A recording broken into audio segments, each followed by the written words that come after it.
Exercises. Number 1.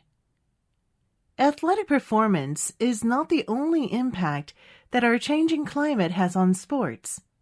The impact on hockey has the National Hockey League concerned. Traditionally, many young Canadians learn to play hockey while skating on frozen ponds during the winter months. However, as temperatures rise globally, ponds once suitable for hockey no longer have enough ice to support skating. Some do not freeze at all, and those that do freeze maintain ice thick enough for play for much shorter periods of time each winter. This means that young people have less access and opportunity to learn and play hockey outdoors. This may translate into fewer players and even fewer fans of the sport. Moreover, young players learning the sport will be forced to do so in indoor venues, which are much more expensive and harder to access than traditional outdoor play. Thus, it will become much more difficult for talented players growing up in rural areas and/or in poor families to learn to play the sport at a professional level. This may turn hockey into a sport largely inaccessible by the economically disadvantaged. Number 2. Ageism reflects the inequality between the old and the young, with the society placing a higher value on the young. This may explain why even older people themselves seem bothered by growing old. An American food company once tried to market dietetic food to older persons under the name Senior Foods. It turned out to be a complete failure. A perceptive observer explained, "People didn't want to be seen eating the stuff. It was labeling them old. And in our society, it is still an embarrassment to be old."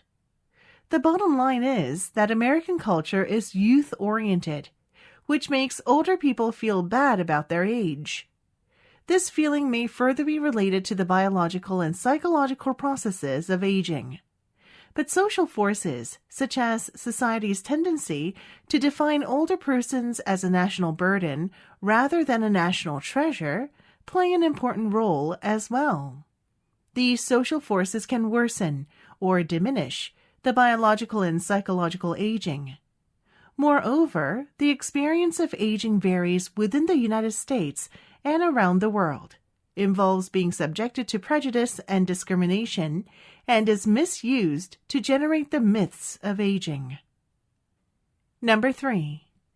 One important way in which our culture enhances our ability to survive and thrive in the world is by passing along the tools it has created to make our daily living more effective and efficient. Some tools are actual physical objects.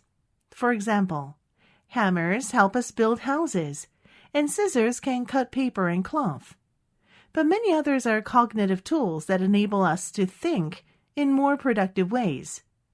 Cognitive tools take a variety of forms, including concepts, symbols, strategies, procedures, and any other culturally constructed mechanisms that help us tackle life's mental challenges more efficiently and effectively. For example, our system of numbers allows us to perform precise calculations related to building construction, engine design, and cooking. The maps we create help us find our way around new cities, subway systems, and shopping malls. Our writing system allows us to record our thoughts on paper or in computer documents. By the way, computers are cognitive tools as well as physical ones because they help us think in increasingly sophisticated ways.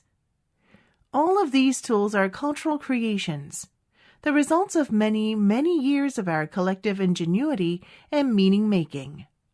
Number 4. Under the United States Department of Agriculture, USDA, organic standards, animal products such as meat, milk, and eggs must meet certain minimum requirements to win an organic label. However, critics say the government standards are not strict enough to ensure that farm animals are raised, transported, and slaughtered in a humane way.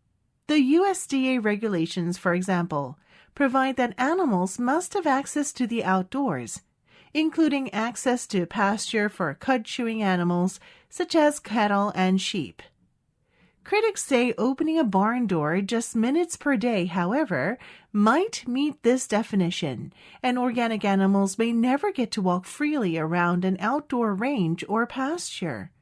Instead, like most conventionally raised farm animals, organically raised animals may live in very confined, close quarters throughout their lives.